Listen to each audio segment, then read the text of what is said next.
The chances are you've never heard of an HSA. This is the term or acronym referring to a health savings account. Still never heard of it, have you? Well, even those people that have heard of it still don't understand it. So we're going to take a few minutes, if you don't mind, and we're going to talk about it. See if we can help you understand advantages, disadvantages. It might be a great plan for you, might not, but let's see what it's all about.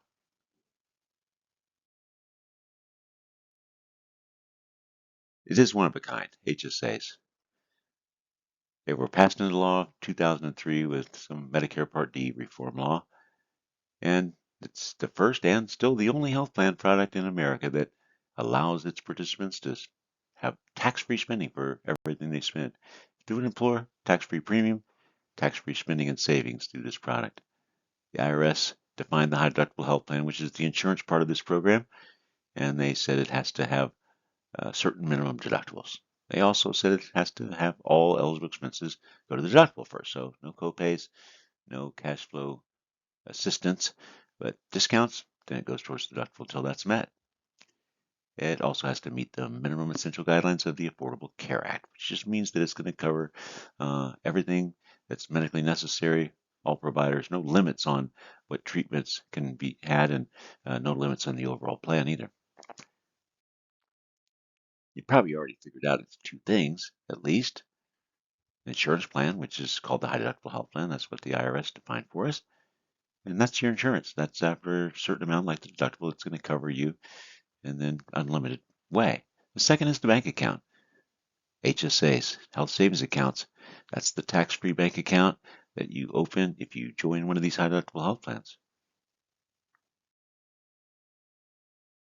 So let's look at just an example of a basic high deductible health plan so you can get an idea. This is just an example, but this one meets the law because it has a deductible that's higher than the minimum allowed. $3,250 in this example. After that deductible is met, the plan would pay 90% until you reach another $1,750, I guess, and $5,000 is a max on an individual person or family member. There's a 2 times max in this plan example, but it's important to note that all the other expenses, everything that's going to be eligible for a PPO plan, by the way, is going to go towards your deductible, and then it's going to be paid at 90% or 10% to your share to reach that $5,000. And then it's 100% for the rest of the year.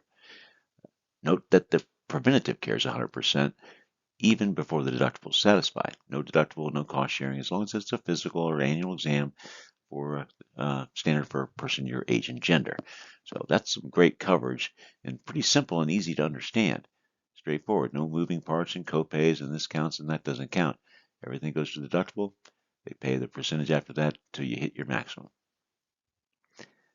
It's important to remember they meet the minimum essential guidelines. They have no pre-existing condition limitations. They have no exclusions of things that wouldn't be covered. And they have unlimited maximums and 100% coverage, just like a PPO plan has. The network discounts apply just like they do with traditional PPOs. Same discounts, same network discounts, as long as you're using the same network that the PPO does. No copays, like I said. That's really the biggest difference, and people have a hard time with that difference in the plan design. But a discounted office visit's not too much higher than a copay if you look at it. The unlimited calendar year maximums are important. That is compliant with the minimum essential benefits of the Affordable Care Act. It's also important to note that the law is requiring a lot of maintenance medications to be covered by plans, including this type of plan. A lot of HSA type programs or high deductible health plans cover over 500 maintenance medications at 100%. Let's look at some facts around the health savings bank account. Remember that you have to be enrolled or signed up for the high deductible health plan insurance portion.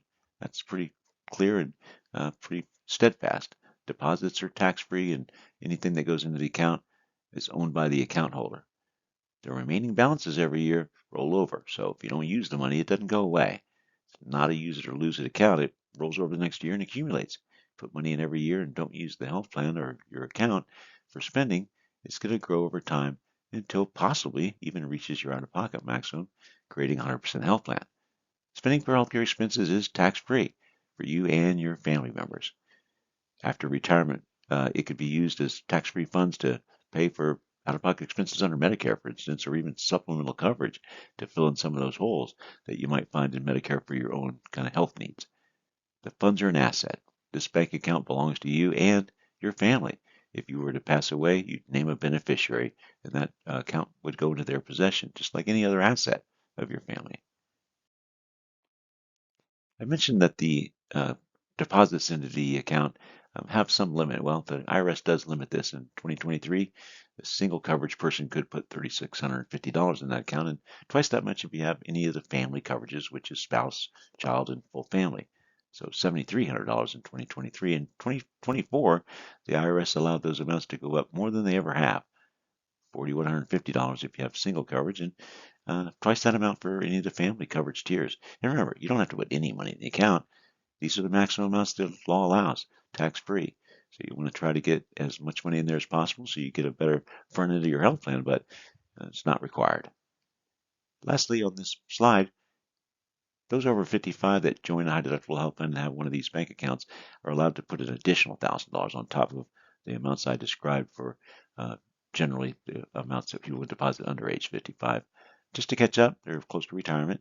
They might need a little help getting some money to their account, so they have their own accounts for their Medicare spending.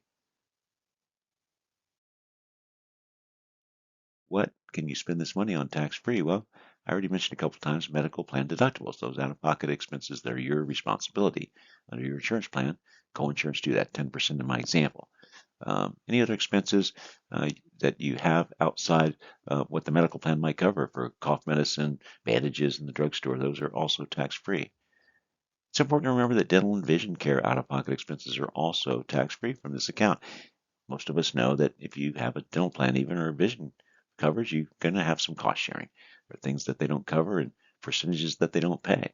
So this can be used tax-free for those types of treatments as well. And lastly, I mentioned it, but you might have missed it.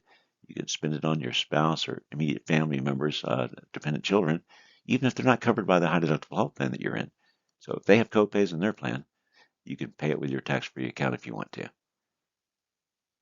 The list of these tax-free expenses is pretty expansive. You can find it on the IRS website at this address. Pretty easy to find if you go there and just search out eligible expenses for HSAs.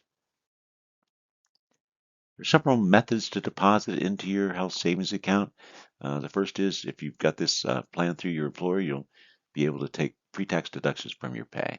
Secondly, you can move account money from any account you own, a savings or checking account. You just have to remember to reduce your taxable income that next tax filing year because those monies have already been taxed and you want to make sure you get the tax savings that's generated from these deposits. Thirdly, you can get deposits from an employer. Many employers decide to put money as compensation into their employees' HSA accounts for those that participate in the high deductible health plan. It's a good way for them to compensate employees. That's tax-free to them as well, rather than putting it through payroll. And the last is if you have a dormant HSA account or other account that is qualified dollars, you can transfer those into your HSA as well. Some people found that if you have an existing HSA account with not a lot of money in it, you can just spend that to zero and the account will be closed. So you have some general ideas how this program works and what the tax advantages are and what you might save if you had this type of a program. But let's talk about what happens when you actually have a claim. You should have a Visa debit card, much like the one you see here from the bank. You have some care that you need, whether it's emergency or planned care, and you'll have that treatment done, and you'll pretty much right away start getting billed by the provider. The provider should be assigning codes and submitting the claim to the insurance company so it can be processed. They'll continue to bill you even before it's been processed by the insurance company, of course. The insurance company takes the claim and applies the discounts for in-network providers, processes the claim, and either applies to your deductible in this plan design's case, and will always issue an explanation of benefits to you and, of course, to the provider to tell both parties what happened and how the claim was processed. So that'll tell you what the discount was, which is not your responsibility to pay. It'll also tell you how much was applied to the deductible, or if you met the deductible, how much was paid by the plan. The provider also gets this information, like I said, so they should send you an adjusted bill. This is when you will consider payment. You can write your Visa debit card on the bill, or you can just go online and pay it at their site or right from your bank site directly from the HSA bank vendor that you use.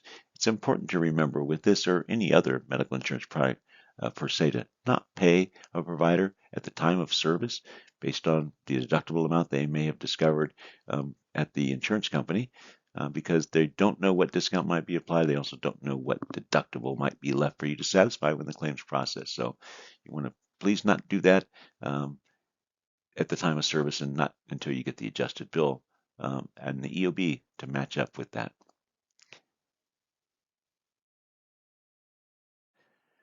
Another type of claim is pharmacy, and these are much easier. Of course, you have your debit card. You present your card and your insurance card and to the pharmacist, and they look it up in their system, and they can see the discounts. So unlike medical providers, the pharmaceutical system tells them exactly where you are with your plan, what discount should be applied, and whether it should be applied to the deductible or not as well. So you can pay that with your Visa debit card. Just put it right on through there, slide it through the machine, and pay the bill. The pharmacy will still submit the claim electronically to the insurance company, so you'll still get a statement just to confirm what you were charged on your HSA card. It matches up with what the insurance company is applying to your deductible. The discounts are applied, of course, so you want to make sure you look at that and don't pay the discount amount ever in any situation. Well, who's excluded from a health savings account and the tax-free spending? Well, not a lot of people, but you can't be enrolled in a plan that's not a high deductible health plan. If you're enrolled in a PPO, second coverage, for instance, you're not going to be able to do tax-free deposits to an HSA.